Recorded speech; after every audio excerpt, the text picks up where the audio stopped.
Good morning and good afternoon and good evening to our colleagues all around the world. Welcome to our NDI second Global Town Hall.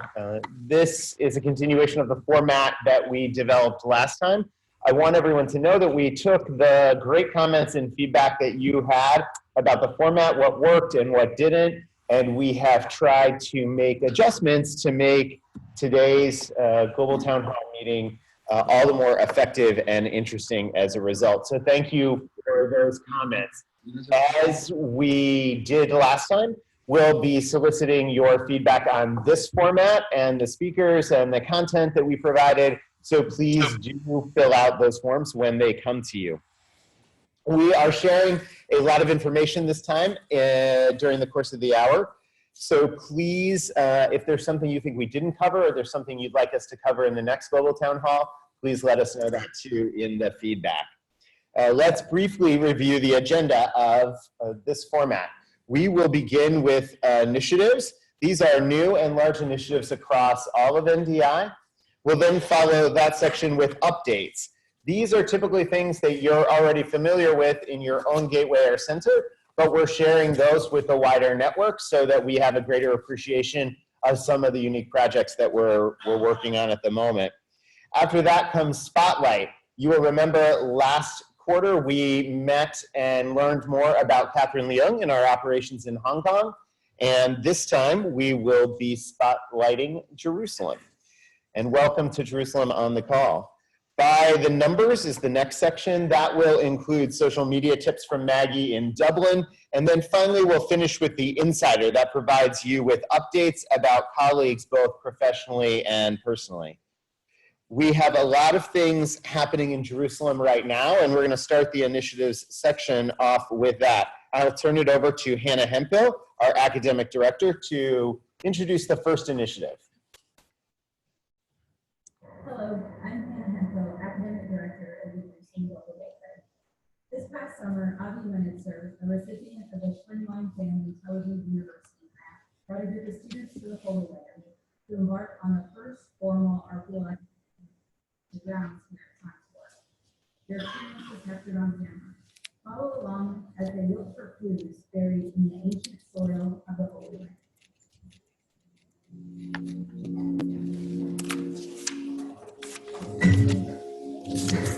I think being in the land of Israel, anyone who can see the beautiful views and the sights can get a sense of why this place inspired the literature that's been so important to our traditions. But when you're in the dirt and when you see certain things, you can imagine the real people whose events that we read about occurred to, and I don't think you can get it just from looking at the topsoil and looking at pictures.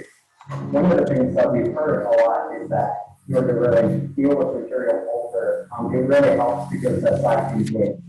One of the things that we talked about in the lectures is include the things like fish bones and all the little things that you might not think or I wouldn't have thought of as an agricultural field about science. This is really a unique opportunity for students who understandably approach things from theological point. People who study the Old Testament tend not to be the New Testament, vice versa. And today, rather than studying scripture and theology, we make a strong point of connecting the two and saying that there is continuity. Little bits of science can, on its own, become enhanced with understanding theology.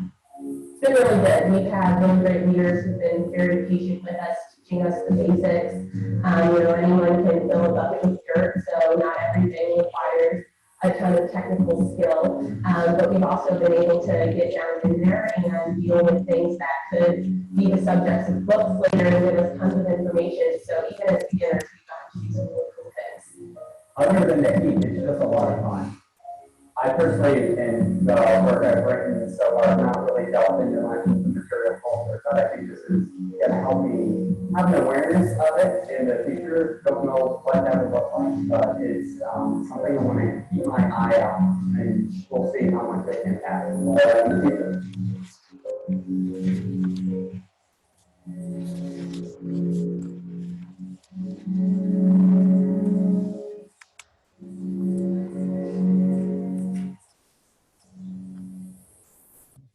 They're saying they can't hear. Rome is saying they can't hear. Yeah. Who is that? Rome. They can't hear any of us. Rome will work on the fact that you can't hear. And in the meantime, we're going to continue on with Colleen, who will be talking about a recent experience she had that NDI sponsored in Uganda. Over fall break, I traveled with a group of Notre Dame students who encountered new people, a new community, and a new culture. This is part of a pilot program hosted in Uganda, led by Father Matt Kazora, rector of Dunn Hall, who also participated in the university's leadership rotation program here at Notre Dame International. A lot of you may remember him well. The week-long trip, supported by NDI, Student Affairs, and with support on the ground with the Holy Cross Network, targeted students who have had very limited experiences abroad, if any. The goal was to make them feel more comfortable with traveling to a place radically different from what they're used to. And the theory behind this is that if they travel with people that they're comfortable with, in this case, their dorm mates, that they would be more comfortable having a global experience and gain more confidence with studying abroad or even working abroad in the future. Here's a preview of the story.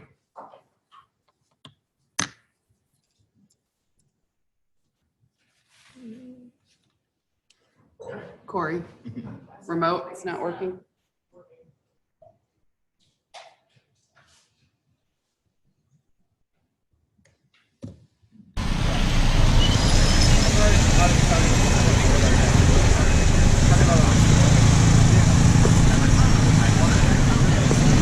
We were looking to do something slightly different than other programs. We certainly helped people, but it wasn't a service trip. We had prayer and faith as a part of what we did, but this wasn't a pilgrimage, nor was it for academic credit as part of a semester-long class, something totally different. Pope Francis talks a lot about a theory and a theology of encounter, going to where people are, or being with them in their everyday life, if you will, but building a real relationship with them instead of just kind of throwing answers or looking from the outside, trying to learn from people exactly where they are. You are highly welcome. We thank the Lord Mighty who has brought himself in. Saying, Wosa is dancing, dancing. We are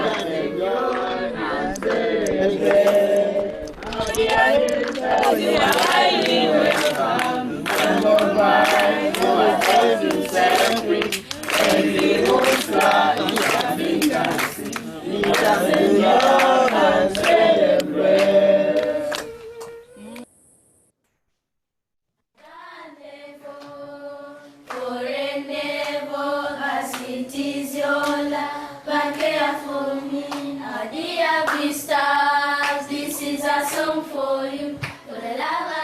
I definitely came into this trip hoping that I would grow through encounter with another culture, and without a doubt, I have. I don't know all of the implications of this just yet. I still got a lot of time that's going to need spent processing these things. This is so different from anything I've ever been exposed to before. I've never been this far away from home, and it's amazing that we have the chance to do this at such a young age because a lot of adults even haven't been this far yet. So everything's come full circle. We've shed a lot of old parts of ourselves and grown all together with the same. Our hearts have just expanded in ways that we can only share with each other. And so we hope to share that with everyone we've encountered back home. That's kind of our mission, at least short term. So I look forward to letting people know the encounters we've had here, and hopefully I can do it justice. No, this is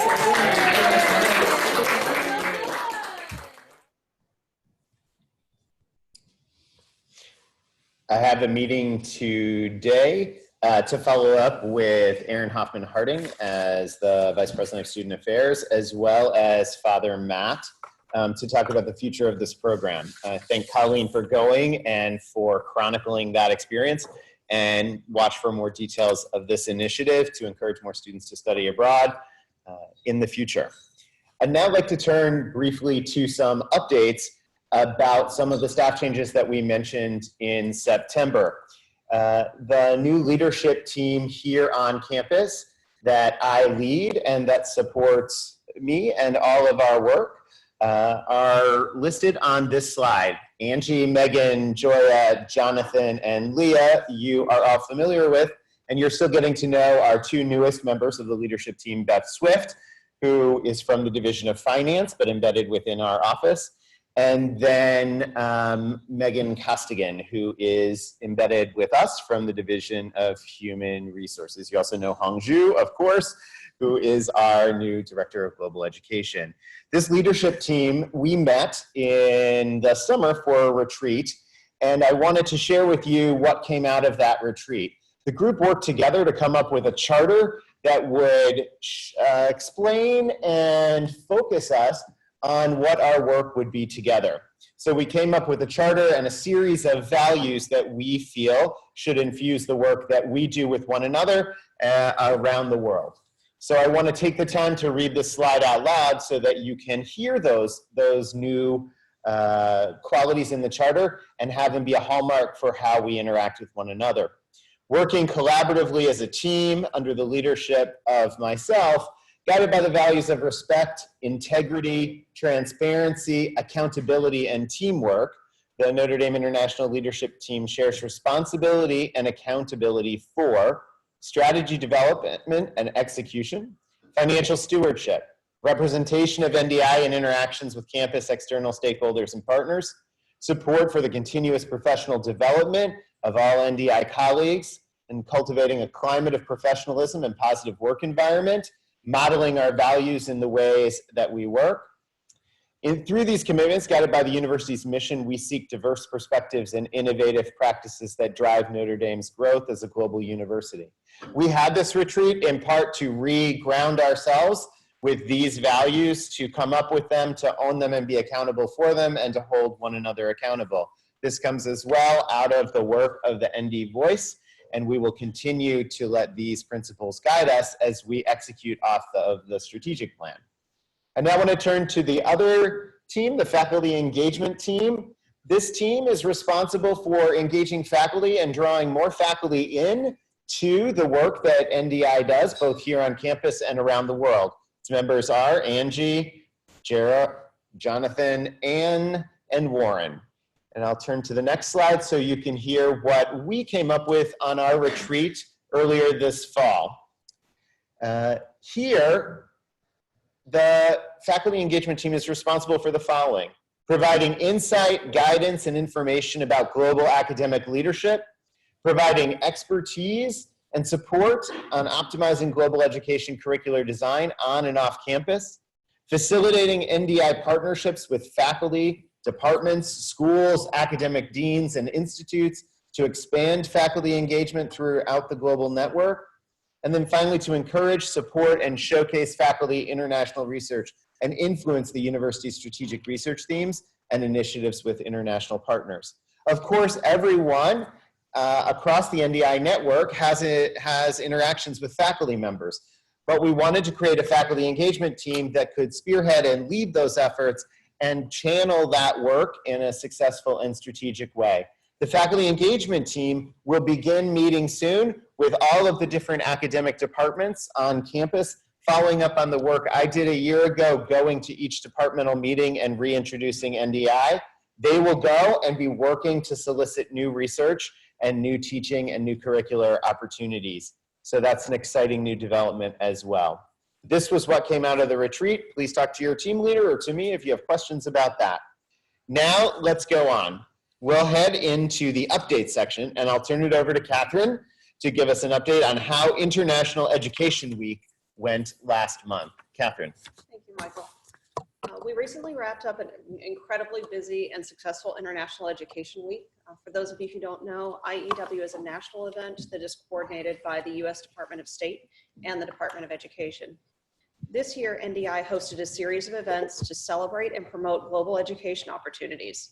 We're grateful to have partnered with the Center for the Study of Languages and Cultures, Career Center and Student International Business Council, Rec Sports, Notre Dame Staff of International Descent, and the Mendoza College of Business on the activities we hosted.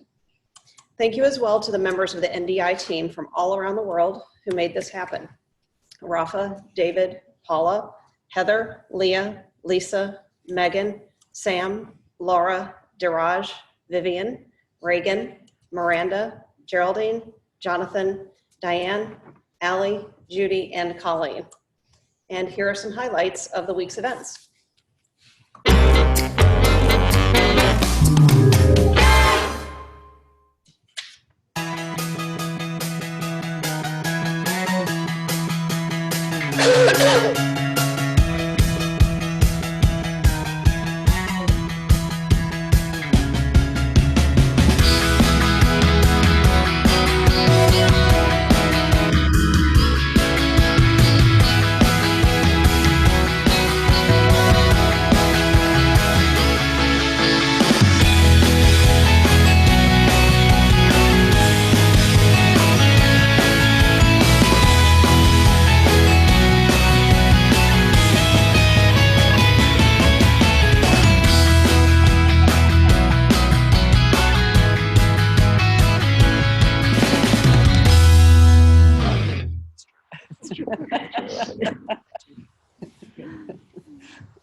Hello, this is Hong.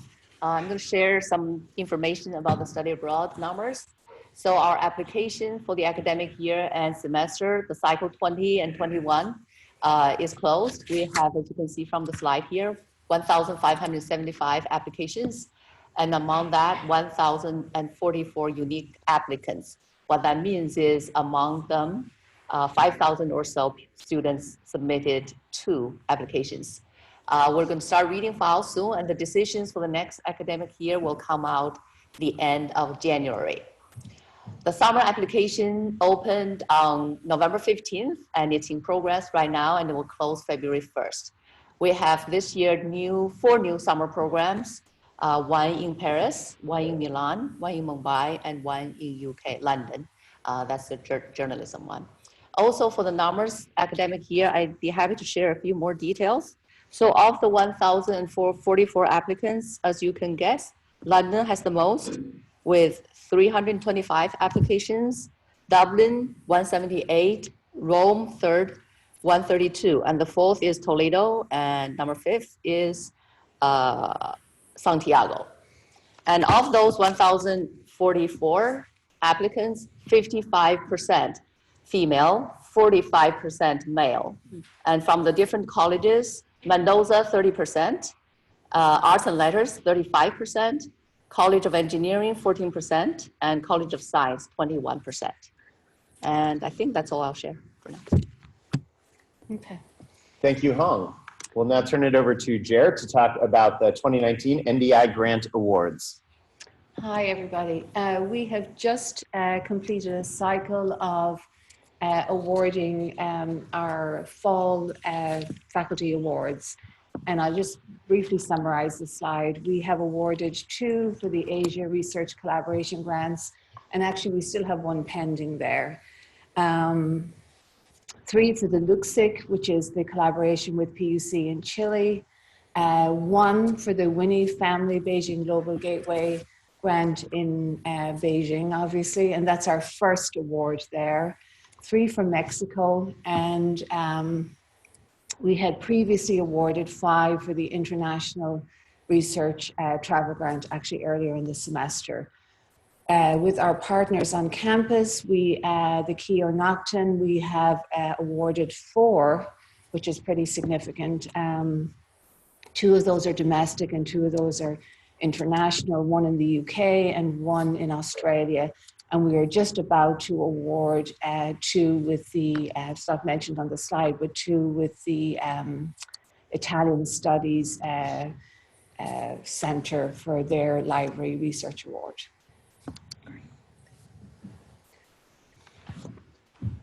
Thank you. We're now turning it over to the video headlines.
each of those video headlines is the result of hard work of people across the network. So in the case of that last program that you saw about the new program in Sao Paulo with FGV, that's a combination of our colleagues Thais and Emily working with Rafa and others here on campus to imagine that as possible. When you saw the work that the Rome Global Gateway has done on Jewish culture and history in that project, that was just recognized in La Stampa earlier this week. And that is, again, a collaborative effort across the network. We'll continue to spotlight different initiatives that showcase the really rich and diverse work that we're doing. So I thank everybody for what was in those updates. I now want to turn to the spotlight section. This, as we said, is the opportunity for us to take a deep dive and get to know a global gateway or center better. And this town hall, we are in Jerusalem. So I'm going to turn it over to Angie, who will give a brief overview of the University of Notre Dame at Tantur, and then we'll welcome our new staff members in Jerusalem and conclude with the things you should know about our work there. Angie. Thanks, Michael. I'm just going to give a quick history lesson of our past as it relates to Notre Dame's presence in the Holy Land and bring it up to today. So bear with me here. In 1972, the Tantur Ecumenical Institute in Jerusalem was established at the request of Pope Paul VI. According to Pope Paul VI's vision, the Tantur Ecumenical Institute was to be an academic center to advance research and the study of Christian unity. To make his dream a reality, Pope Paul VI turned to his dear friend, Father Ted Hesburgh, and to the University of Notre Dame to lead this effort. The Vatican leased a large plot of land, roughly 40 acres, to Notre Dame to build about 125,000 square foot academic facility, what today we affectionately call Tantur, which in Arabic means hill because Tantur sits atop of one. Fast forward from 1972 to the 1980s, Notre Dame's study abroad program began to send undergraduate students to study in Jerusalem and to live in Tantur. Fast forward again to 2014, the Jerusalem Global Gateway joined the Ecumenical Institute, and by doing so began to expand Notre Dame's presence even more in the Holy Land. 2 years ago, the Vatican and Notre Dame renewed the property's lease for 50 more years, which essentially provided the university the chance to dream once more about our future in the Holy Land and in the Middle East region at large. Important goals of the university are to enlarge our academic footprint in this part of the world by building strong partnerships with other universities in the region, to help facilitate multidisciplined faculty and student research at Tantur, and to provide as many undergraduate students as possible an opportunity to experience the Holy Land. Working closely with the Office of Mission Engagement and Church Affairs, the unit that oversees the Ecumenical Institute, NDI was asked by Father John Jenkins to lead the administrative, operational, and strategic vision for the university's efforts in the Holy Land. This important mandate from Father Jenkins is what brings us to today.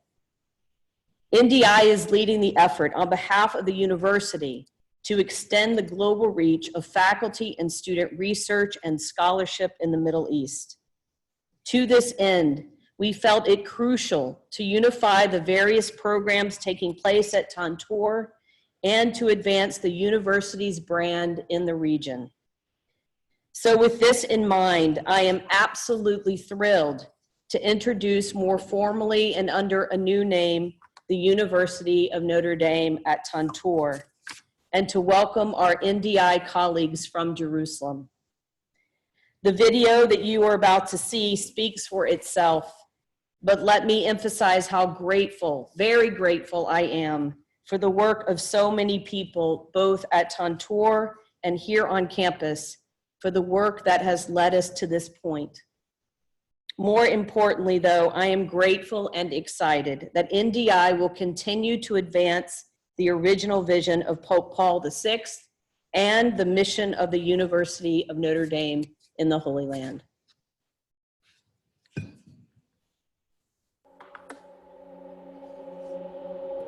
The Tantour Ecumenical Institute is the entity that we have here that goes back more than 50 years now. The Vatican has basically charged the university with helping to found, to fund, to design, to build and to run an institute of higher education here on this hilltop that would focus on ecumenism. We're one of only 2 U.S. universities to have this kind of a physical presence in Jerusalem, and to be able to be in the heart of a whole series of conversations and dialogues and challenges and conflicts and opportunities.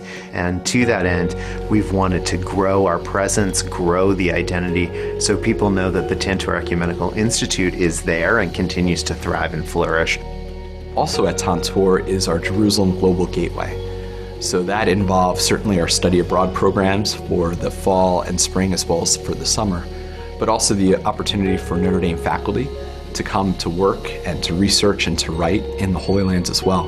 But also at Tantour, people have the ability to pray together, the ability to eat together in the dining room, and it's actually having the opportunity to interact.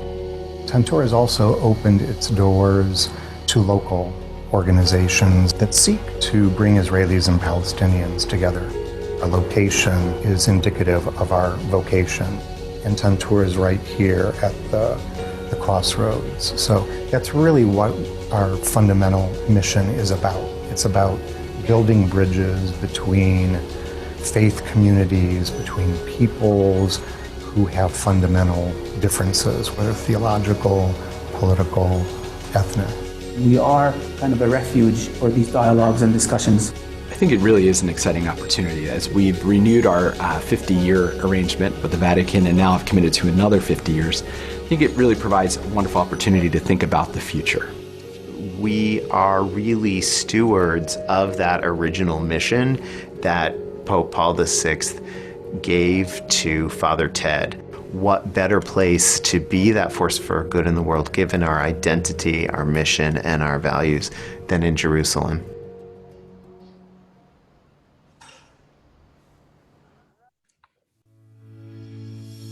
Hi, I am Daniel, the Executive Director of the University of Notre Dame at Tantour. I am very happy and proud and excited to introduce the team in Jerusalem as part of the NDI family. Welcome.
Hi everyone, my name is Sarah Hyman and I'm the Student Life Program Director here at the University of Notre Dame at Tantour. Now that you've heard a little bit about our history and have met some of our new staff members, we want to leave you with the top 5 things that you should know about us. Artifacts dating from 500 BC have been excavated from the property and are the focus of collaborative research between Notre Dame and the University. The University of Notre Dame at Tantour overlooks Bethlehem.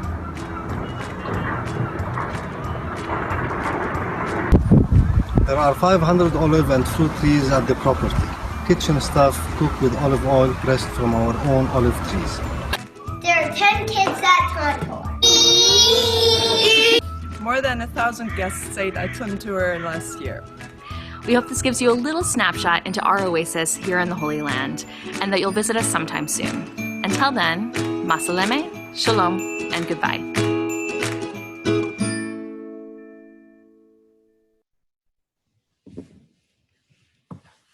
And I want to say a special thank you to Sarah, Daniel, and Hannah for putting together video for Jerusalem. We apologize we had issues with some of the audio, but we're very thankful that they were able to send us some videos.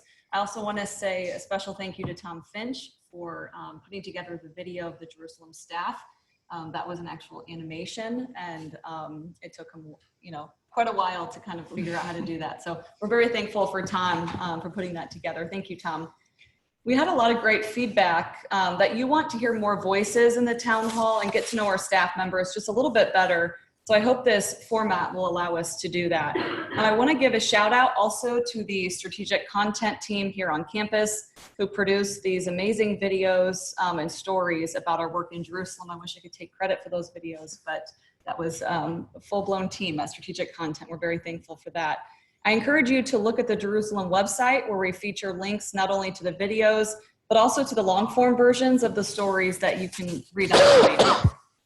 And coming up next, Laura Stipik, Study Abroad Advisor for the Jerusalem program, with more on the study abroad stats for Jerusalem, and then we'll get more into some social media updates.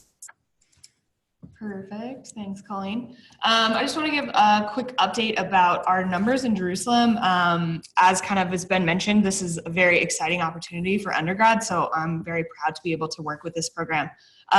In the last year, we've actually had a 31% increase in applications, which has been due to the hard work of everyone on campus here, as well as our counterparts in Jerusalem. So a big thank you to everyone for your help with that. We've had 223 participants in the study abroad program since 1985, which, as Michael was mentioning in that video, we are one of only 2 US universities that have this physical presence in the Holy Land. So it's a really great opportunity, and I'm really glad to see that number growing so quickly. And lastly, I want to highlight summer programs. We've had 189 summer program participants since 2009, and that number is consistently growing, which is very exciting to see. Students are more and more excited about experiencing this place and kind of learning about the different dimensions of it. So very proud and happy to work with this program. All right, thanks, Laura. Okay, let's dive into social media, and back by popular demand, top 10 performing social media sites. Yeah. And we've seen some progress on a lot of the pages since the last town hall. The one thing that has changed, there's been a shift in some of the rankings. Beijing WeChat is still number 2, but since the last town hall, they've shot up by more than 500 followers. I think now it's at 600 or 700, which is just incredible. NDI's Twitter moved up to number 4. NDI's Instagram moved up 4 spots to number 6 with 300 new followers. We're up to about 350 now. And this is honestly in thanks to a big push from the study abroad team. So I want to thank them for helping push our social media accounts. And social media continues to grow as a proven marketing strategy, but it's constantly changing and evolving. So we have to evolve with it. A clever and effective strategy is to develop social media campaigns, which is what you're looking at right here. I bring this up because it's something that is feasible even for the smaller centers where we don't have someone dedicated to communications or social media. Right now, I want to highlight just a few of the social media campaigns that are contributing to the engagement of our audiences. The one in the middle there, that is an NDI-driven campaign. It was a 30-day campaign that featured 30 study abroad programs, all leading up to the November 1st deadline. And I credit this for a large increase in our Instagram numbers as well. And again, photos are critical in these campaigns. There on the left, I want to talk about Dublin Global Gateway and their Intern Like a Champion campaign. They featured 40 students total, complete with a photo, a quote, and the name of the internship company. This campaign generated nearly a dozen leads. They had nearly a dozen students contact them to ask about how they can do an internship in Ireland, specifically from this campaign. They averaged over 1,000 people reached per post. Some of them were reaching nearly 3,000. So I will say to date, this is probably the most successful social media campaign we've had. The one on the right, I want to point out why study abroad in Brazil. I'm really excited to feature this one specifically, as both Emily and Thais in Sao Paulo developed this campaign completely on their own. They came up with several different reasons why students should consider an experience abroad. And we're still working on building up the Sao Paulo social media sites and increasing engagement with various audiences. So the most important thing right now is to be consistent and persistent, which is a good strategy for some of the smaller centers as well, that we're really trying to build our audience. So I want to say great work to Emily and Thais on that campaign that is still running. As a key takeaway, social media campaigns are usually more engaging and they're more likely to develop loyal followers. Why is that? Well, that's because they're consistent and people start to expect a consistent look and a consistent story. These examples speak to just how valuable social media marketing can be and what a big difference it can make in lead generation and brand awareness. And keep these takeaways in mind when planning your next campaign, and please ask me how I can help you with that. Coming up next, our social media guru, Maggie from the Dublin Global Gateway, shares her top social media tips. Hi everyone, this is Maggie Ariola from the Dublin Global Gateway. Colleen asked me to give some of my top social media tips. So just to jump right in and keep this short, my top tips are to use quality photos, use spotlights of individuals, be simple, and post often.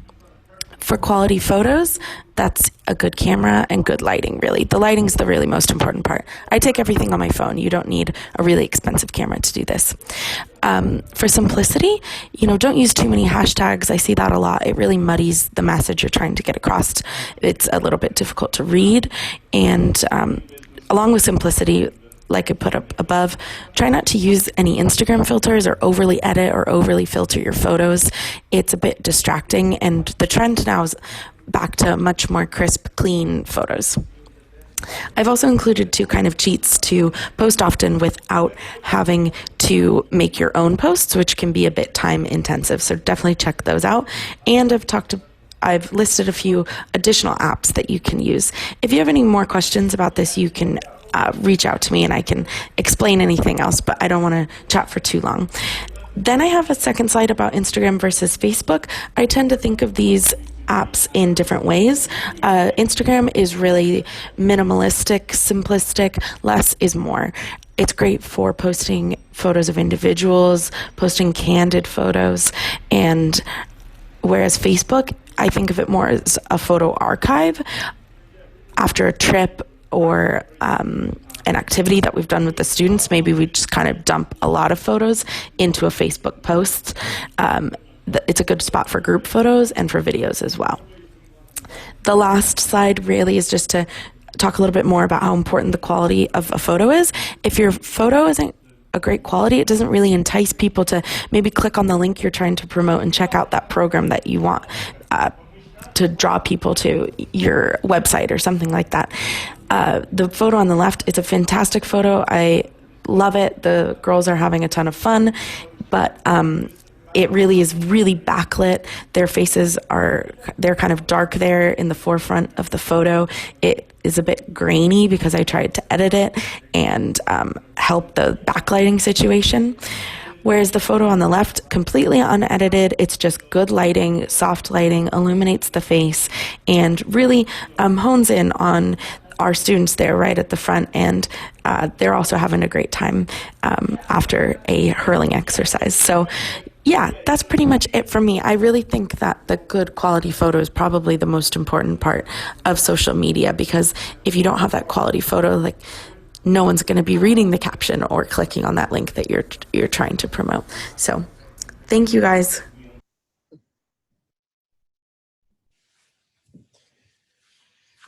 Thank you, Maggie, for those tips. And I also want to take this opportunity to thank the entire Dublin and Calmore teams for their gracious hospitality of my visit a couple of weeks ago.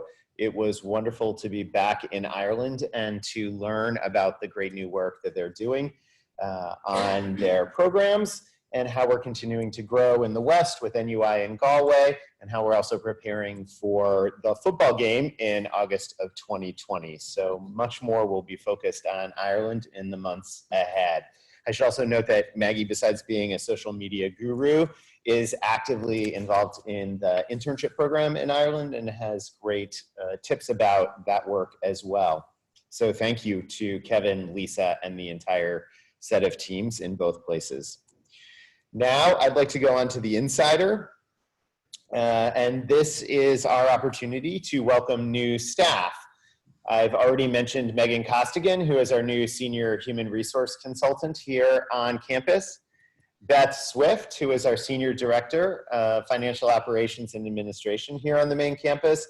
Both Megan and Beth are currently in London and will be moving to Dublin and Kylemore next week. So they are starting to make the rounds, and will follow up with visits to Rome and to Jerusalem and Beijing and other points as well after that. We also have Michael Talbot, who's the Director for Initiatives in Mexico. He is based in Mexico City, but he is here on campus this week, and we are glad, very glad to have him. And then finally, Carly Williams, who will be taking over for Costanza, working on communications in Rome during the next several months while she is on leave. Next, it's Joya. I have to look at the script. It's Joya. She's going to talk about NDI and our partnership with FD&O. And you may not know what FD&O is, but she will tell you. Joya. Good morning, everyone. You've all heard updates from me over the past several months about the transition of our international facilities to the Facilities Design and Operations, or FDO division. That transition has been largely completed, and this has meant big changes for some of our colleagues. So I wanted to highlight those here. First, 6 people have transitioned from NDI to become part of the FDO division.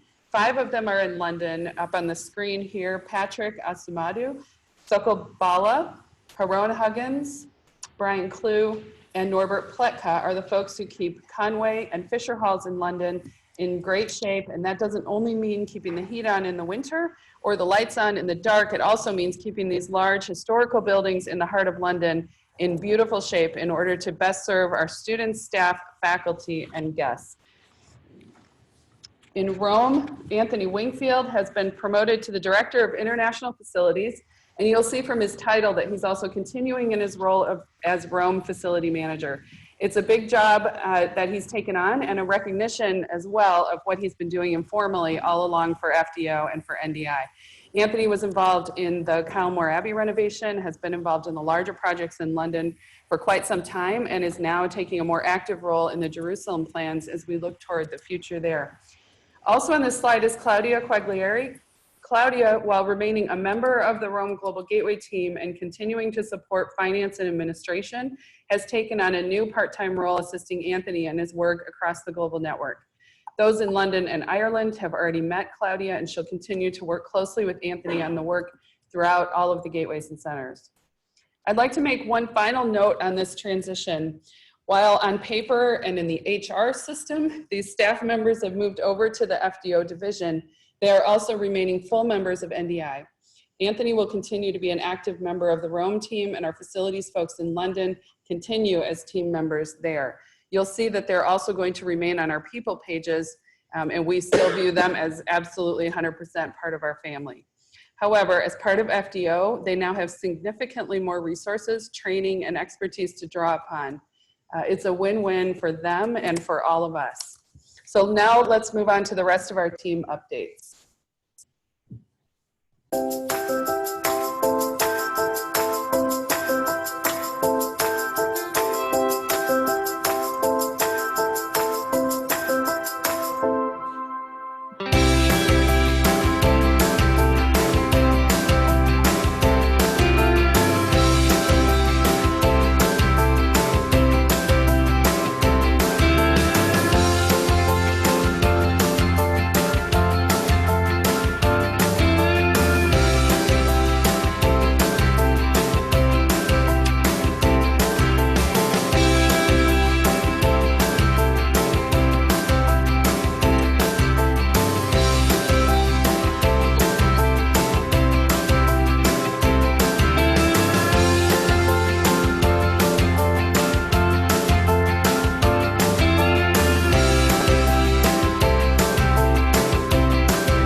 Before we open it up for questions, there were two other things that I wanted to mention. The first is I wanted to thank people from around our network for the work that they have been doing in a challenging safety environment right now.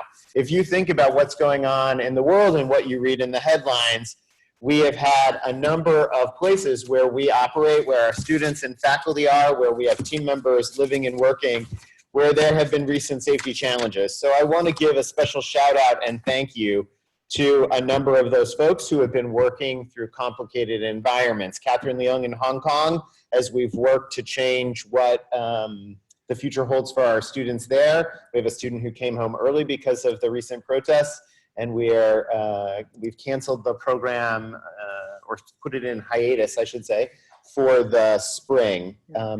I want to thank the folks in London who were working tirelessly, as well as the folks here, Colleen, Jamie, Joya, to assure that all of our students were safe during the terrorist attack on the bridge last week. The staff in Jerusalem has had to deal with a response from incoming missiles from Gaza and in reassuring students that they're safe there.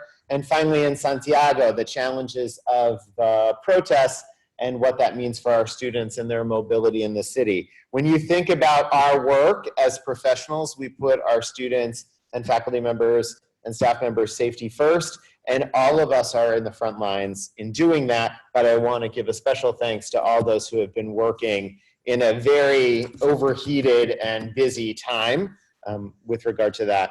The second thing that I want to say thanks for is the work of the Jerusalem Global Gateway, and in particular the leadership of Angie and Daniel, as well as Laura and Jamie in working on all things Jerusalem through their various expertise. It's really remarkable, and it's worth pausing to note about those faces, those people who are part of the Notre Dame family, part of the Notre Dame community, and part of Notre Dame International. That work of enveloping and bringing Tantour to a new level has been a collective project, not just of the people in this room and in Jerusalem, but in our colleagues in the Division of Human Resources and General Counsel's Office and Finance and Strategic Planning. It is a really remarkable thing, and the Provost's Office has played a crucial role in that as well, to be able to welcome those team members as members of the University of Notre Dame at Tantour is huge. And so I really want to thank the Jerusalem team for their work. They're doing a tremendous amount of preparation right now for the Board of Trustees going at the end of January. You saw that on a slide. We'll have over 130 people who are responsible and the stewards of this university going to see our global operations there, and that is a fantastic opportunity for Notre Dame International and for the university. It's really remarkable. So thank you to everyone for their leadership there. I now want to turn it over to questions that people might have about what they saw in the town hall, or questions that are relevant for where you are working, wherever you are in the world.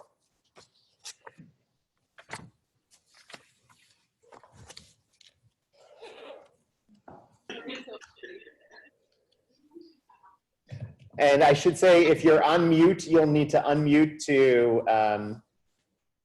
answer. He's just on. Oh, we're unmuting you here. Hold on.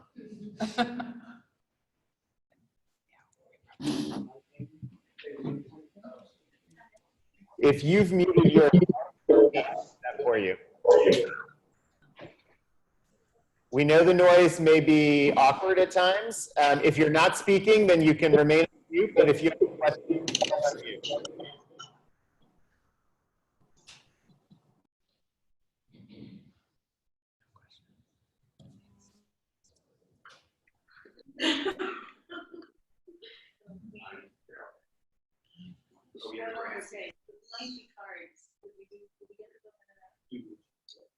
So if we say 12 to 1, we have no time. Okay. Any questions, comments?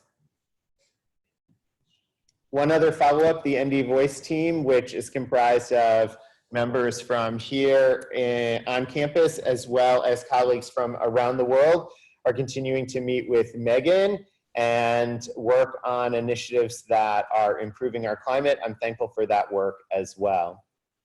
Going once, about questions, comments, shout outs? I have a comment because we can make a comment. We here. can make a comment. Yes, why not? It's my first time to see it. I thought it was a great presentation of everything, of what was going on. I learned a lot myself, even in here on the home campus. So congratulations to the communications team. Yeah, thank you. I do want to thank that team, the work of Colleen and Diane in particular, as well as Joya, and then also Adam. Thank you for being here as well, and Corey as well. This is hard work to pull off, especially from our angle at 8 a.m. But it's really been an improvement, I think, to have all of this support, both technical and communications, and to have everyone's buy-in. So please continue to send us ideas for future spotlights and future ideas for stories and angles that we can share. Any other comments before we say goodbye? One more comment. Jill, please continue. To do with the communications, because I think maybe one thing that was lost on everybody that I thought was kind of nice, that Tom Finch from London helped with the Jerusalem video. So I thought, Tom, I thought that was great. Yeah. Not everybody maybe at every global gateway would know that, but it was nice to see somebody from London help with the Jerusalem global gateway video. So.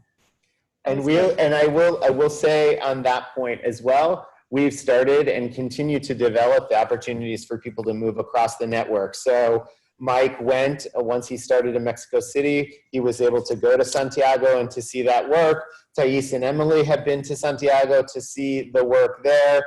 Krista went from Rome, went to partner with our colleagues in Jerusalem to think about hospitality. This kind of movement is very important, and we'll continue to do that and send more and more people to work together on projects. So thank you, Tom, and thanks to everybody for their flexibility and mobility.